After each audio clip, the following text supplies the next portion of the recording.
देखिए, last class में भी मैंने आप लोगों को बेसिक कांसेप्ट जो है वो एक्सप्लेन किया था। बेसिक कांसेप्ट का सिंपल मतलब क्या है कि जभी भी हम यहाँ पे किसी भी प्रोग्राम को एग्ज़ीक्यूट करने का काम करते हैं, तो स्टेप बाय स्टेप सारी चीज़ें चलती हैं, ठीक है? One after another. पहले मेन आएगा, फिर उसके बाद वेरिएबल डिक्लेरेशन, फिर सीएलआर, एसटीआर, फिर प्रिंटफ, फिर स्कैनफ, फिर उसके बाद जितने भी स्टेटमेंट्स लिखे हैं वन बाय वन आते हैं। That is sequential. और एक ही बार एग्जीक्यूट होते हैं, बारी-बारी नहीं कि यहाँ से पहुँचने के बाद हम फिर से यहाँ पे पहुँच जाएँगे और सारी चीज़ें एग्जीक्यूट करेंगे। तो किसी स्पेसिफिक सेट ऑफ स्टेटमेंट्स को अगर हमें मल्टीपल टाइम्स एग्जीक्यूट करवाना होता है, तो उसके लिए जो टर्म हम काम में लेते हैं, जो कांसेप्ट हम काम में लेते हैं, दैट इज़ लूप्स, जिन्हें रिपिटिशन और आइटरेशन भी कहा जाता है। ठीक है? ये बेसिक डिस्क्रिप्शन मैंने आपको लास्ट क्लास में बताया था, वही हम आज स्टार्ट करने वाले हैं। Okay? Now, moving to the actual part of the program.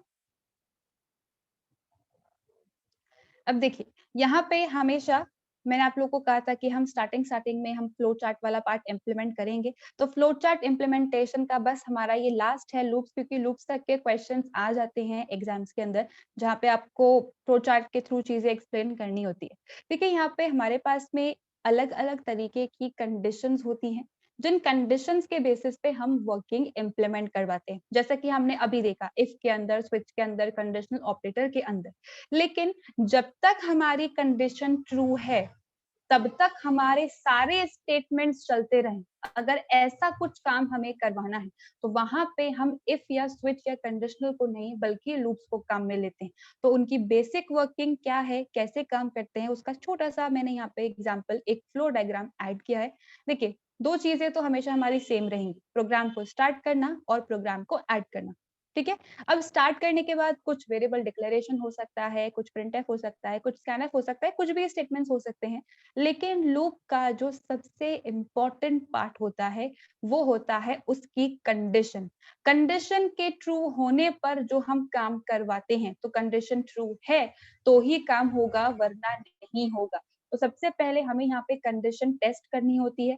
अगर वो ट्रू है, तो लूप के अंदर जो स्टेटमेंट्स हम लोग लिखते हैं, जैसे इफ का हम एक ब्लॉक बनाते थे, उसी तरीके से लूप का भी एक ब्लॉक बनेगा।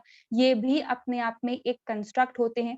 तो कंडीशन के ट्रू होने पर हमारे कुछ स्टेटमेंट्स एग्जीक्यूट होंगे। अब ये स्टेटमेंट्स एग्जीक्यूट हो गए तो फिर क्या होगा? फिर से हमारी कंडीशन चेक होगी। ठीक है? फिर से कंडीशन चेक हो गई, फिर से कंडीशन ट्रू है, फिर से हमारी लूप की बॉडी एग्जीक्यूट हो गई।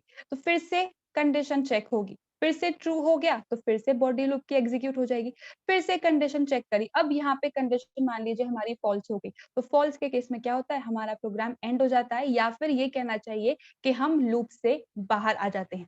तो जब तक हमारी कंडीशन ट्रू है, तब तक हमारा ये पार्ट जो है वो सर्कुलर फॉर्म के अंदर चलता रहता है। हमारी बॉडी जो लूप की है वो कंटीन्यूअसली एग्जीक्यूट होती रहती है। जैसे ही कंडीशन फॉल्स होती है, वैसे ही हम लूप से बाहर आ जाते हैं। जब एग्जाम्पल्स हम लोग इम्प्लीमेंट करेंगे, तो आपको और समझ में आएगा क्लियरली कि किस तरीके से ये सर्कुलर पैटर्न फॉलो करता है। बट बेसिक इसका डिस्क्रिप्शन यही है, चाहे हम किसी भी तरीके की लूप की बात करें। तो अब यहाँ पे स्पेसिफिकली अगर हम लूप्स की बात करते हैं, कितने टाइप्स के लूप सी के अंदर अवेलेबल हैं। अलग-अलग लैंग्वेजेस के अंदर चीज़ें अलग-अलग हो सकती हैं, बट स्पेसिफिकली सी की बात करें, तो यहाँ पे हमारे पास में 3 टाइप के लूप्स अवेलेबल हैं। That is for, while and do while. अब तीनों लूप हैं, तो 3 अलग कैटेगरी क्यों दी? एक ही बता दो ना, क्यों अलग-अलग क्यों डिफरेंशिएट किया है? मतलब क्या है, अलग-अलग काम करते हैं क्या? हाँ, अलग-अलग काम करते हैं। इनकी प्रोसेस से इनकी वर्किंग में थोड़ा-सा डिफरेंस है, और ये डिफरेंस किस बेसिस पे किया जाता है? तो फॉर डिफरेंशिएशन जो लूप है हमारे, उन्हें 2 मेजर कैटेगरी के अंदर डिवाइड किया गया है, that is determinate and indeterminate. अब यहाँ पे जैसे कि मैंने लास्ट क्लास में भी आपको कहा था कि अगर मुझे यहाँ पे सिंपल हेलो मैसेज को प्रिंट करवाना है, ठीक है? अब हेलो मैसेज को प्रिंट करवाना है, सिंपल प्रिंटफ में हेलो लिख दिया, हमारा काम हो गया। उसके बाद जिसने मुझसे प्रोग्राम बनवाया है, उसने ये कहा कि 1 बारी नहीं, 5 बारी हेलो को डिस्प्ले करवाना है। तो मैंने प्रिंटफ के अंदर 5 बारी हेलो लिख दिया, या फिर 5 प्रिंटफ लिख दिए जिनके अंदर हेलो। दोनों में से कुछ भी हो सकता है, 5 बारी मैसेज प्रिंट हो गया। उसने फिर से बोला अब 10 टाइम्स प्रिंट करवाओ। तो 10 टाइम्स या तो प्रिंटफ आएगा, या तो 10 टाइम्स हम हेलो को लिखेंगे। तो यहाँ पे स्पेसिफिकली हमें बोला गया है कि 5 बारी काम करवाना है। 10 बारी काम करवाना है, 15 बारी काम करवाना है, 100 बारी काम करवाना है। तो जब स्पेसिफिकली हमें पता होता है कि कितनी बार हमें लूप चलाना है, तो कितनी बार यानी कि एग्जैक्ट नंबर ऑफ रिपिटेशंस कितने हैं, अगर ये हमें पता होता है तो वो कहलाते हैं डिटर्मिनेट टाइप के लूप्स, जहाँ पे कितनी बार लूप चलेगा, 5, 10, 15, 100 या इवन मोर देन दैट। तो जब नंबर ऑफ रिपिटेशंस पता होते हैं प्रोग्रामर को प्रोग्राम क्रिएट करते टाइम, तो वो डिटर्मिनेट कहलाता है। और अगर हमें नहीं पता है कि कितने टाइम्स लूप चलाना है, हमें नहीं पता है कि कितना बड़ा नंबर है, कब तक उसको चेक करना है, हमें कोई इन्फॉर्मेशन नहीं है, सिर्फ यूजर इनपुट करेगा और उसके बेसिस पे काम करवाना है। तो जब हमें एग्जैक्ट नंबर ऑफ रिपिटेशंस नहीं पता होते, कितने टाइम्स लूप चलाना है ये पता नहीं होता, तो वो कहलाते हैं इनडिटर्मिनेट टाइप ऑफ लूप्स। तो जो 3 लूप्स की कैटेगरी हम लोगों ने देखी है, उसमें फॉर लूप इकलौता ऐसा लूप होता है जो कि डिटर्मिनेट टाइप का है, जिसमें हमें पता होता है कि कितनी बार लूप चलाना है। बाकी जो 2 लूप्स होते हैं हमारे, that is while and do while, इनमें हमें नहीं पता होता है कि कितनी बार लूप चलाना है। ये तो डिपेंड करेगा नंबर पे या जो वर्किंग हमने करवाई है उस पे, तो उसके अकॉर्डिंग सारी चीजें काम करेगी। तो पहला तो तरीका ये है। इसके अलावा भी यहाँ पे एक और तरीका होता है इन लूप्स के बीच में डिफरेंशिएशन करने का, और वो कहलाता है pre tested and post tested. अब प्री टेस्टेड और पोस्ट टेस्टेड का मतलब, प्री का मतलब क्या होता है, पहले, और पोस्ट का मतलब क्या होता है, बाद में। सेम वही इंक्रीमेंट डिक्रीमेंट के अंदर भी ये दोनों टर्म्स मैंने आपको बताए थे, pre increment and post increment, पहले इंक्रीमेंट करना, बाद में इंक्रीमेंट करना।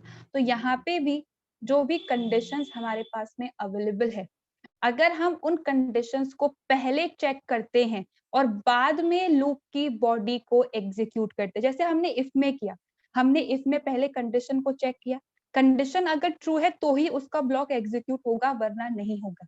तो कंडीशन के ट्रू होने पर अगर हमारी लूप की बॉडी एग्जीक्यूट होती है, तो पहले कंडीशन चेक हुई है, बाद में एग्जीक्यूशन हुआ है, वो कहलाते हैं हमारे प्री टेस्टेड लूप्स।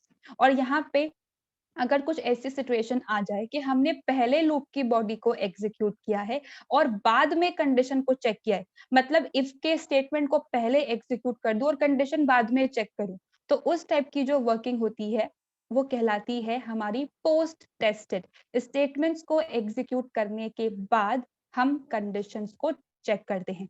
तो जो फॉर ऑल व्हाइल लूप्स होते हैं हमारे, वो कहलाते हैं प्री टेस्टेड, और जो डू व्हाइल होता है हमारा, वो कहलाता है पोस्ट टेस्टेड। तो कभी भी, इनफैक्ट कभी भी क्या, बहुत बारी ऐसा होता है कि क्वेश्चंस पूछा जाता है, explain the difference between all the loops found in C language. तो 3 लूप्स हमारे पास में अवेलेबल होते हैं, for while and do while. तो आपको क्या करना है, पहले आपको ये 3 टर्मिनोलॉजी एक्सप्लेन करनी है कि इनमें किस तरीके का डिफरेंस है। उसके बाद आपको इनका सिंटेक्स एक्सप्लेन करना है। सिंटेक्स का मतलब क्या होता है, इनको क्रिएट करने के लिए जो रूल्स हम फॉलो करते हैं। तो यहाँ पे अगर हम फॉर लूप की बात करते हैं, तो फॉर लूप डिटर्मिनेट होने के साथ साथ प्री टेस्टेड भी है। मतलब यहाँ पे हमें पता होगा कि कितनी बार लूप चलाना है, ठीक है। और ये क्या करेगा, पहले कंडीशन को चेक करेगा, उसके बाद अपना सारा काम करेगा। ऐसे नहीं सारा काम करने के बाद देख रहा है अरे ये तो गड़बड़ हो गई, पहले चीजें चेक करेगा, उसके बाद एग्जीक्यूशन, और कितनी बार एग्जीक्यूशन होगा वो भी हमें पहले से पता होगा। तो उस केस में हम हमेशा फॉर लूप को काम में लेते हैं। Second type of loop that is while. While जो है वो इनडिटर्मिनेट भी है और साथ साथ में प्री टेस्टेड भी है। प्री टेस्टेड का मतलब तो कंडीशन पहले चेक होगी, लेकिन हमें ये नहीं पता कि कितनी बार लूप चलाना है। मुझे बोला गया है मैसेज प्रिंट कराओ, ठीक है, अगर यहाँ पे स्टूडेंट्स आते हैं एडमिशन के लिए तो उनका प्रॉपर वेलकम करना है, ठीक है, स्टूडेंट्स आएंगे तो काम करवाना है, वो तो हो गया प्री टेस्ट। लेकिन कितने स्टूडेंट आएंगे ये तो बताओ, 5, 10, 50, 500, 5000 कितने आएंगे मुझे पता ही नहीं है। जैसे जैसे आते जा रहे हैं वैसे वैसे काम करवाता जाना है। तो यहाँ पे इनडिटर्मिनेट और प्री टेस्टेड होता है हमारा while loop. Last loop that we have is do while. Do while होता है हमारा इनडिटर्मिनेट और पोस्ट टेस्टेड, यानी कि यहाँ तो हमें पता ही नहीं होता कि कितनी बार लूप चलाना है, और साथ साथ में हम कंडीशन को भी बाद में चेक करें। सारे स्टूडेंट्स इकट्ठा हो गए, उसके बाद बोल रहे कि अरे बीसीए को अलग रखना था, बीएससी को अलग रखना था, पहले बताना था ना। अब तो बहुत ज्यादा कंफ्यूजन हो गया, बहुत प्रॉब्लम हो गई है। तो यहाँ पे कंडीशंस भी बाद में चेक होंगी, और यहाँ पे कितनी बार लूप चलेगा वो भी हमें नहीं पता होता है। तो यही 3 डिफरेंस होते हैं इन तीनों टाइप के लूप्स के अंदर। जैसे-जैसे हम एग्जांपल्स कवर करते जाएँगे, वैसे-वैसे आपको इन टर्म्स का मतलब और क्लियर होता जाएगा। अभी क्योंकि हमने इसका बेसिक सिंटैक्स नहीं देखा है, कैसे काम करता है, तो हो सकता है किसी को कुछ प्रॉब्लम आ रही हो, कुछ टर्मिनोलॉजी में। जैसे-जैसे एग्जांपल्स करेंगे, सारी चीज़ें क्लियर होती जाएँगी, okay? Need not to get worried. Now moving on with the next part जो कि है हमारा इन लूप्स का सिंटैक्स। तो सबसे पहले जो लूप हम स्टार्ट कर रहे हैं दैट इज फॉर लूप। अब सिंटैक्स की अगर हम बात करते हैं यानी कि इस लूप को लिखने का जो रूल है उसकी अगर हम बात करते हैं तो सबसे पहले हमें यहाँ पे फॉर कीवर्ड लिखना होता है। फॉर कीवर्ड के बाद आता है हमारे पैरेंथेसिस, ठीक है? और इन पैरेंथेसिस के अंदर हमें 3 चीजें मेंशन करनी होती हैं जो कि सेमीकोलन से सेपरेटेड होती है। देखिए, सबसे पहला जो यहाँ पे पार्ट होता है वो कहलाता है इनिशियलाइजेशन। इनिशियलाइजेशन का मतलब क्या होगा? हमारे पास में कोई एक वेरिएबल है जिसके अंदर कोई हमने इनिशियल वैल्यू असाइन करी है, दैट इज इनिशियलाइजेशन, ठीक है? उसके बाद आता है सेमीकोलन और उसके बाद आती है हमारी कंडीशन। किस कंडीशन के ट्रू होने पर आपको काम करवाना है? जब तक कंडीशन ट्रू है तब तक काम करवाना है। तो कितनी बार काम करेगा वो हमारा सेकंड पार्ट होता है, फॉलोड बाय सेमीकोलन अगेन। और उसके बाद आता है इंक्रीमेंट और डिक्रीमेंट। मैं ये कह रही हूँ कि स्टार्ट से लेके एंड तक का मुझे लूप चलाना है। अब स्टार्ट मान लीजिए 1 है और एंड मान लीजिए 10 है, तो 1 से लेके 10 तक तो हम तभी पहुंचेंगे ना जब हम लोग प्लस प्लस करेंगे। तो प्लस प्लस का मतलब क्या होता है? इंक्रीमेंट करना। मैं ये कह रही हूँ कि ग्राउंड फ्लोर से आपको जाना है फर्स्ट फ्लोर पे, तो हम उड़ के तो जा नहीं सकते ना, स्टेयर से जाना पड़ेगा, लिफ्ट से जाना पड़ेगा। तो एक-एक करके जब स्टेप पे हम लोग आगे बढ़ते जाएँगे, तभी तो हम फर्स्ट फ्लोर पे पहुँचेंगे। एग्ज़ैक्टली सेम कांसेप्ट है। हमने स्टार्ट कर दिया, कंडीशन के बेसिस पे हमने काम भी कर लिया, लेकिन ये आगे तभी बढ़ेगा जब उसमें किसी तरीके का इंक्रीमेंट होगा या फिर किसी तरीके का डिक्रीमेंट होगा। अब depending upon the condition we have mentioned, यहाँ पे हमारे स्टेटमेंट्स एग्जीक्यूट होंगे। तो अब यहाँ पे फॉर भी हमारा एक टाइप का कंस्ट्रक्ट ही है और कंस्ट्रक्ट के केस में हमेशा हमें कर्ली ब्रेसेस स्पेसिफाई करने होते हैं। तो इस फॉर से एसोसिएटेड जितने भी स्टेटमेंट्स होंगे वो कर्ली ब्रेसेस के अंदर ही आएंगे। अब यहाँ पे एक स्टेटमेंट भी हो सकता है और 1000 स्टेटमेंट्स भी हो सकते हैं, या फिर अगर हम चाहें तो इसे हम एम्प्टी भी रख सकते हैं, नहीं करवाना, कुछ भी काम नहीं करवाना, खाली रखना है, तो वो भी हो सकता है। तो minimum number of instruction in a construct is 0 और मैक्सिमम डिपेंड करेगा हमारी प्रॉब्लम के ऊपर जो हमें करने के लिए कहा गया है। That is the simple syntax of for loop. Example में आपको चीजें और क्लियर हो जाएंगी। अब यहाँ पे मैंने एक और चीज यहाँ पे इम्प्लीमेंट करी है आपको सिर्फ इसका प्रोसेस समझाने के लिए। देखिए, यहाँ पे जभी भी हम किसी भी तरीके का इनिशियलाइजेशन परफॉर्म करते हैं, यानी कि प्रोग्राम को स्टार्ट करने के लिए हमने कोई स्टार्टिंग वैल्यू मेंशन करी है। उस स्टार्ट से लेके एंड तक का हमें लूप चलाना है। तो इनिशियलाइजेशन कहलाता है हमारा फर्स्ट पार्ट, कंडीशन कहलाता है हमारा सेकंड पार्ट, इंक्रीमेंट और डिक्रीमेंट कहलाता है हमारा थर्ड पार्ट, और जो स्टेटमेंट्स होते हैं, जो बॉडी होती है हमारी लूप की, वो कहलाता है फोर्थ पार्ट। तो अगर मैं यहाँ पे प्रोग्राम को स्टार्ट करती हूँ, तो प्रोग्राम को स्टार्ट करने के बाद सबसे पहले हम पहुंचेंगे इस इनिशियलाइजेशन पे, फर्स्ट पार्ट पे। उस फर्स्ट पार्ट के बाद हम कहाँ पहुंचते हैं? हम जाते हैं सेकेंड पार्ट के अंदर। तो इनिशियलाइजेशन होने के बाद हम डायरेक्टली इस सेकेंड पार्ट पे पहुंच जाएंगे। अब कंडीशन ट्रू है या फॉल्स, क्या कंडीशन आपने मेंशन की है उसके अकॉर्डिंग काम होगा।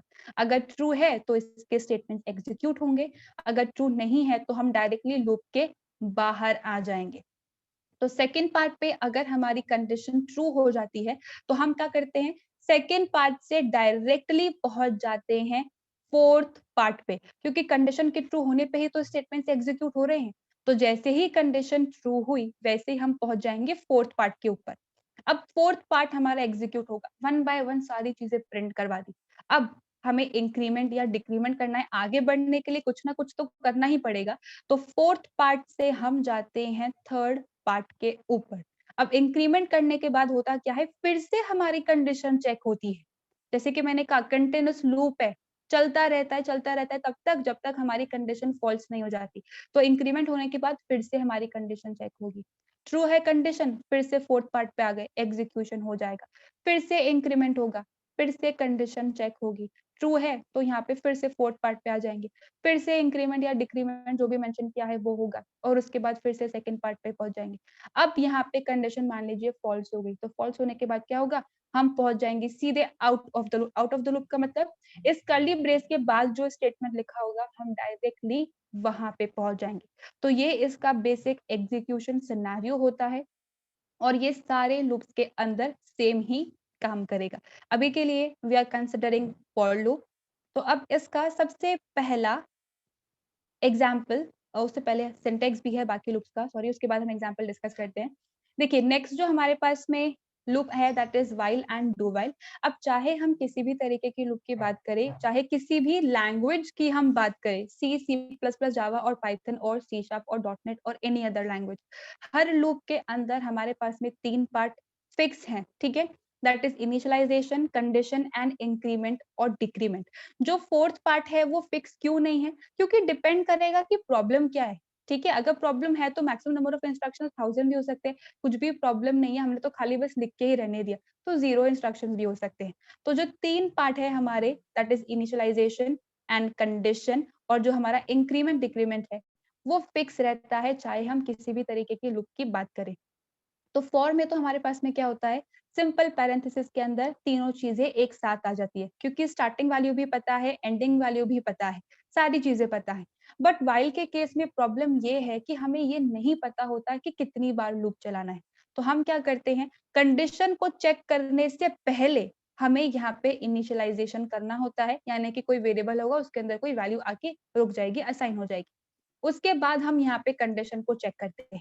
अब अगर कंडीशन हमारी ट्रू होती है तो ही हम इस कंस्ट्रक्ट के अंदर आएंगे और हमारे स्टेटमेंट एग्जीक्यूट होंगे। कंडीशन अगर फॉल्स है तो हम डायरेक्टली इस कर्ली ब्रेस के बाद में पहुंच जाएंगे। तो कंडीशन के ट्रू होने पर हमने कुछ स्टेटमेंट एग्जीक्यूट करवाए, अब फिर से आगे बढ़ना है तो इंक्रीमेंट या डिक्रीमेंट करना होगा, फिर से हमारी कंडीशन चेक होगी, फिर से स्टेटमेंट एग्जीक्यूट, फिर से इंक्रीमेंट डिक्रीमेंट, फिर से कंडीशन चेक, फिर से स्टेटमेंट्स का एग्जीक्यूशन। तो यहाँ पे सर्कुलर लूप तो बिल्कुल उसी तरीके से चलेगा जैसे कि मैंने आपको फॉर के अंदर बताया, बस यहाँ पे इनिशियलाइजेशन, कंडीशन और इंक्रीमेंट डिक्रीमेंट को अलग अलग लिखा जाता है, एक सिंगल स्टेटमेंट में हम नहीं लिखते, क्योंकि हमें एंडिंग वैल्यू नहीं पता होती है, कितनी बार चलाना है लूप ये पता नहीं होता है। Similarly last type of loop that we have is do while. अब डू वाइल में यहाँ पे वाइल की तरह इनिशियलाइजेशन हमें पहले करना है, क्योंकि यहाँ पे भी हमें नहीं पता है कितनी बार हमारा लूप चलने वाला है, हो सकता है एक बार भी नहीं चले, हो सकता है 10 टाइम्स चल जाए। तो सबसे पहले इनिशियलाइजेशन आता है, उसके बाद हमें यहाँ पे डू लिखना होता है, ठीक है, डू कीवर्ड। उसके बाद आता है हमारा कंस्ट्रक्ट, यानी कि ओपनिंग कर्ली ब्रेस। उसके बाद जितने भी स्टेटमेंट्स हमें एग्जीक्यूट करवाने हैं और उसके बाद आता है इंक्रीमेंट और डिक्रीमेंट, फिर कर्ली ब्रेस क्लोज और उसके बाद हमें यहाँ पे लिखना है व्हाइल और कंडीशन।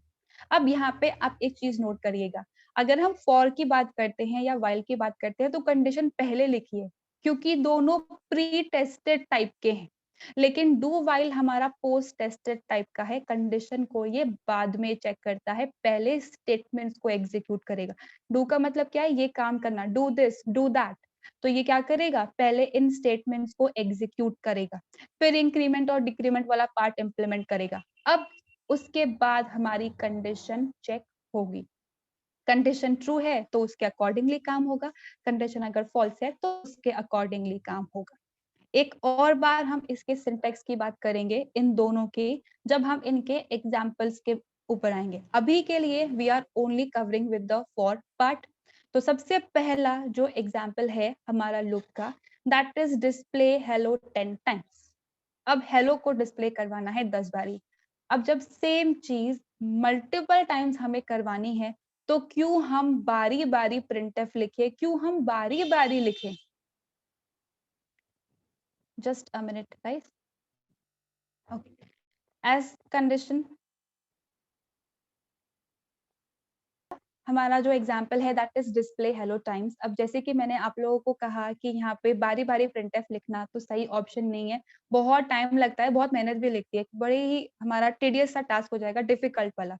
तो बार बारी हम लोग यहाँ पे हेलो भी नहीं लिख सकते, कितनी बार हेलो लिखेंगे, अगर यूजर ने फिर से कह दिया हमें कि 10 टाइम्स नहीं आपको 100 टाइम्स प्रिंट करवाना है, तो 100 टाइम्स थोड़ी ही हेलो लिखने बैठेंगे, ये तो प्रॉब्लम हो गई। तो हम क्या करते हैं, मल्टीपल टाइम्स के लिए वी ऑलवेज यूज लूपिंग। अब यहाँ पे हमें करना क्या है, यहाँ पे हमें 10 बारी लूप चलाना है। तो अगर मैं आपको ये कहूँ कि आपको 10 तक काउंटिंग सुनानी है, तो 1 से ही काउंटिंग स्टार्ट करोगे ना, यहाँ पे उल्टा काउंटिंग चलेगा नहीं, -1, -2, -3 से पूरा घूम के आएंगे, फिर हम लोग 10 तक की काउंटिंग, ऐसा नहीं होता है। 1 से लेके फिर 2 then 3 then 4 then 5 then 6 then 7 then 8 then 9 then 10, यही काउंटिंग होती है। तो हमें कहाँ से चीजें स्टार्ट करनी है, हमें 1 से चीजें स्टार्ट करनी है। कब तक करनी है, जब तक हम 10 तक नहीं पहुंच जाते। अब 10 तक अगर पहुंचना है तो एक एक करके चीजों को आगे बढ़ाना पड़ेगा, यानी कि इंक्रीमेंट करना पड़ेगा। अगर 1 में +1 करूं तो वो 2 बनेगा, 2 में +1 करूं तो वो 3 बनेगा, 3 में +1 करूं तो वो 4 बनेगा। That's how things work in loop. तो उसी का ही फ्लो चार्ट यहाँ पे मैंने ऐड किया है। सबसे पहले मैंने एक प्रोग्राम को स्टार्ट कर दिया, ठीक है, और उसके बाद मैंने एक वेरिएबल यहाँ पे क्रिएट किया है आई नाम का। अब यहाँ पे लूपिंग के केस में जो वेरिएबल को हम काम में लेते हैं, कितनी बारी हमारा लूप चल रहा है, क्या इनिशियल वैल्यू है, किस पे कंडीशन हम लोग ने अप्लाई की है, जिस भी वेरिएबल पे हम लोग वर्किंग इम्प्लीमेंट कर रहे होते हैं, वो कहलाता है हमारा काउंटर वेरिएबल। ठीक है, यहाँ पे थोड़ी सी डिफरेंट टर्म आती है, तो उसे काउंटर वेरिएबल कहते हैं।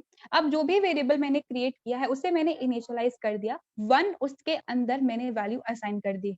तो फ्लो चार्ट के अंदर ये चीज आपको ध्यान रखनी है, जब भी हम यहाँ पे कुछ वैल्यू असाइनमेंट वाला काम में लेते हैं तो कुछ इस तरीके का एरो आपको बना देना है, ठीक है। तो आई के अंदर इनिशियल वैल्यू 1 आ चुकी है। अब मुझे कब तक काम करवाना है, जब तक हम 10 तक नहीं पहुंच जाते, क्योंकि 1 से लेकर 10 तक अगर काम चलेगा तो 10 बारी हमने हेलो बोल दिया, 10 बारी हेलो डिस्प्ले करवा दिया। तो कब तक काम करवाना है, जब तक हमारी आई की वैल्यू 10 के बराबर या उससे छोटी है। 2 से लेके 10 तक जब तक नहीं पहुंच जाते तब तक सारे काम करवाते रहने हैं। तो if i is less than equal to 10, तो क्या करो, तो हमें क्या करवाना है, हेलो को प्रिंट करवाना है। और अगर यहाँ पे मान लीजिए कुछ और गलत वैल्यू है तो हमारी कंडीशन फॉल्स हो जाएगी। तो फॉल्स के केस में तो हमने प्रोग्राम को एंड कर दिया। अब स्टार्टिंग वैल्यू आई के अंदर है 1 and 1 is obviously less than 10, हमारी कंडीशन ट्रू हो गई। ट्रू होने पे क्या होगा, हमारी लूप की बॉडी एग्जीक्यूट होगी, यानी कि हमने हेलो को प्रिंट करवा दिया है। अब अभी हमारे आई के अंदर वैल्यू 1 ही है, ठीक है, कुछ चेंजेस नहीं उसमें। अब चेंजेस करने पड़ेंगे क्योंकि आगे बढ़ना है। तो आगे बढ़ने के लिए whether we use plus plus और minus minus depending upon the requirement of the program, तो मैंने यहाँ पे लिखा है i is equals to I plus 1। I के अंदर वैल्यू क्या है 1, 1 में +1 कर दो तो इट बिकम्स 2। तो अब आई की वैल्यू क्या हो गई 2, इंक्रीमेंट होगा, फिर से हमारी कंडीशन जो है वो चेक होगी, 2 is less than equal to 10, obviously 2 10 से छोटा है, फिर से कंडीशन ट्रू होगी, फिर से हेलो प्रिंट हो जाएगा।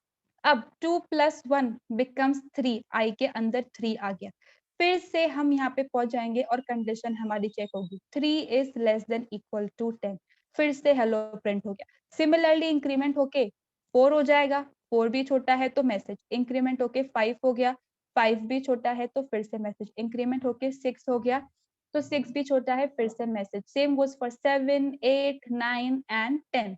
10 10 से छोटा नहीं है पर उसके बराबर है, लेस देन इक्वल टू की कंडीशन है, तो दोनों चीजों को ये चेक करेगा। तो वहां पे भी हमारे पास में हेलो प्रिंट हो जाएगा। अब फिर से यहाँ पे इंक्रीमेंट डिक्रीमेंट होगा, 10 + 1 इट बिकम्स 11, और 11 ना 10 से छोटा है ना 10 के बराबर है, तो हमारी कंडीशन क्या है, फॉल्स हो गई। तो फॉल्स के केस में क्या कर दो, प्रोग्राम को एंड कर दो या लूप के बाहर आ जाओ। तो कुछ इस तरीके से चीजें जो हैं वो काम करती हैं when we are talking about loops. जब तक हमारी कंडीशन ट्रू है तब तक इसकी बॉडी एग्जीक्यूट होती रहेगी, इंक्रीमेंट डिक्रीमेंट होता रहेगा।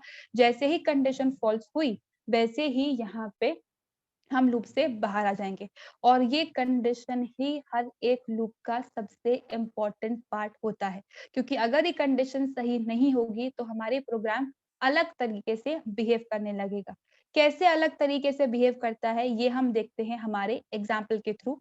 जो मैंने यहाँ पे फ्लो चार्ट बनाया है उसी को ही इम्प्लीमेंट करने के लिए मैंने प्रोग्राम को क्रिएट कर लिया। अब देखिए यहाँ पे सबसे पहले वॉइड मेन है, उसके बाद है हमारा वेरिएबल का डिक्लेरेशन। वेरिएबल डिक्लेरेशन हमेशा सबसे पहला स्टेटमेंट होता है। तो मैंने इंट टाइप का आई नाम का एक वेरिएबल क्रिएट कर दिया है। उसके बाद CLR स्क्रीन को क्लियर करने के लिए। अब यहाँ पे इनिशियली जब मैंने कोई वेरिएबल क्रिएट किया है, उसके अंदर कुछ वैल्यू नहीं है, ठीक है? तो वेरिएबल कभी खाली नहीं रहता है, उसके अंदर डमी वैल्यू आती है, गार्बेज वैल्यू आती है। तो अब मैंने यहाँ पे फॉर कीवर्ड लिखा है, पैरेंथेसिस स्टार्ट किया और लिख दिया है i इज इक्वल्स टू 1। तो मैंने यहाँ पे क्या कर दिया, i को एक इनिशियल वैल्यू, एक स्टार्टिंग वैल्यू असाइन कर दी, followed by semicolon i is less than equal to 10, यानी कि जब तक i के अंदर वैल्यू 10 से छोटी है या 10 के बराबर है तब तक मुझे काम करवाना है, फॉलोड बाय सेमीकोलन और उसके बाद i प्लस प्लस। अब इस प्लस प्लस का एक्चुअल यूसेज क्या है ये आपको इन प्रॉब्लम्स के अंदर समझ में आएगा। जैसे कि मैंने आपको कहा एक एक स्टेटमेंट करके हमें आगे बढ़ना पड़ेगा, तो उसके लिए प्लस प्लस। अब यहाँ पे चाहो तो प्लस इक्वल्स टू 1 भी आप लिख सकते हो, ठीक है? कंपाउंड असाइनमेंट वाला पार्ट भी मैंने आपको बता दिया है, लेकिन यूजुअली लूप्स के अंदर हम लोग प्लस प्लस या माइनस माइनस ही काम में लेते हैं। सबसे पहले i की वैल्यू है 1 and 1 is less than equal to 10, condition true है, लूप के अंदर आएंगे, हेलो हमारा प्रिंट हो जाएगा।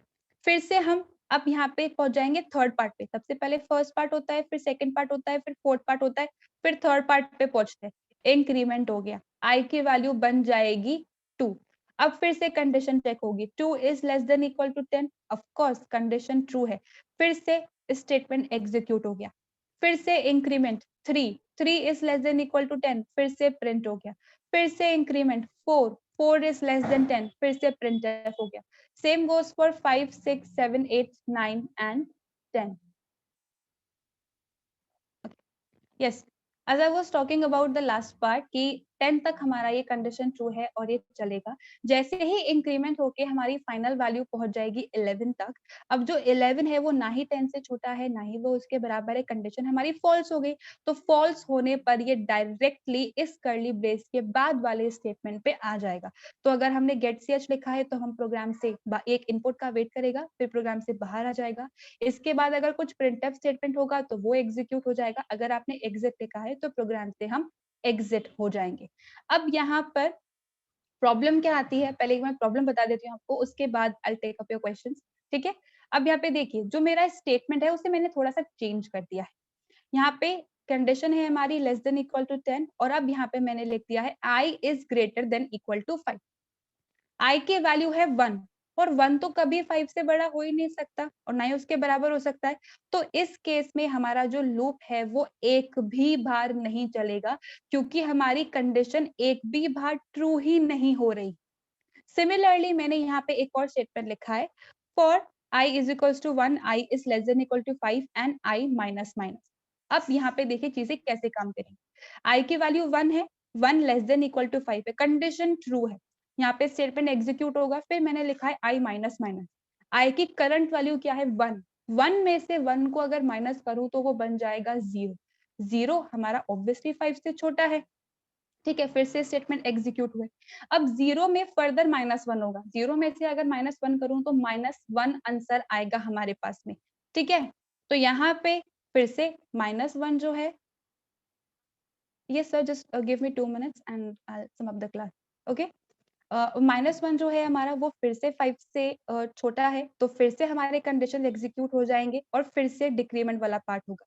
Then it becomes -2, then -3, then -4, then -5 and so on. तो अब यहाँ पे होगा क्या, हमारे पास में एक इनफाइनाइट जैसी सिचुएशन आ जाएगी। इनफाइनाइट का मतलब ये होता है कि हम यहाँ पे कंटिन्यूसली चलते रहेंगे, हमारा लूप कंटिन्यूसली चलता रहेगा बिना किसी ब्रेक के और वो कभी रुकेगा ही नहीं। तो लूप्स के अंदर कंडीशंस और इंक्रीमेंट डिक्रीमेंट को आपको बहुत ध्यान से काम में लेना है, क्योंकि इनफाइनाइट लूप की सिचुएशन बहुत ही डेंजरस होती है। अगर हम उसके अंदर एंटर कर गए तो फिर वहां से बाहर निकलने में काफी सारी प्रॉब्लम्स हो सकती हैं। तो condition and the increment decrement part you have to use very cautiously. अब इस वाले पार्ट में गाइस आपकी नेक्स्ट क्लास का टाइम भी हो रहा है, तो क्वेश्चंस हम लोग सबसे पहले कल डिस्कस कर लेंगे। जो एग्जाम्पल मैंने आज डिस्कस किया है उसमें कुछ और प्रॉब्लम्स भी हो सकती हैं, वो हम भी डिस्कस करेंगे एंड एक और बार मैं इसको आपको रिव्यू करके बता दूंगी in case if somethings are left, okay?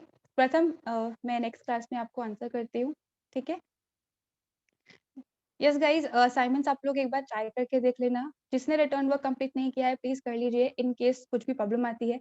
Infinite loop से कैसे बाहर आते हैं उसके लिए हमें एक स्टेटमेंट लिखना होता है। वो स्टेटमेंट क्या है वो हम आगे एग्जाम्पल के अंदर डिस्कस करेंगे जब मैं आपको एडिटर पे प्रोग्राम को एग्जीक्यूट करके बताऊंगी। ठीक है, अभी तो सिर्फ हमने एक डमी प्रोग्राम किया है, तो जब टर्बो सी में प्रोग्राम को एग्जीक्यूट करेंगे तो वहां पे उसका मैं कोड भी आपको एक्सप्लेन कर दूंगी। ठीक है, ऑलराइट गाइस, कुछ प्रॉब्लम आती है then let me know tomorrow. आज के लिए थैंक यू एवरीवन।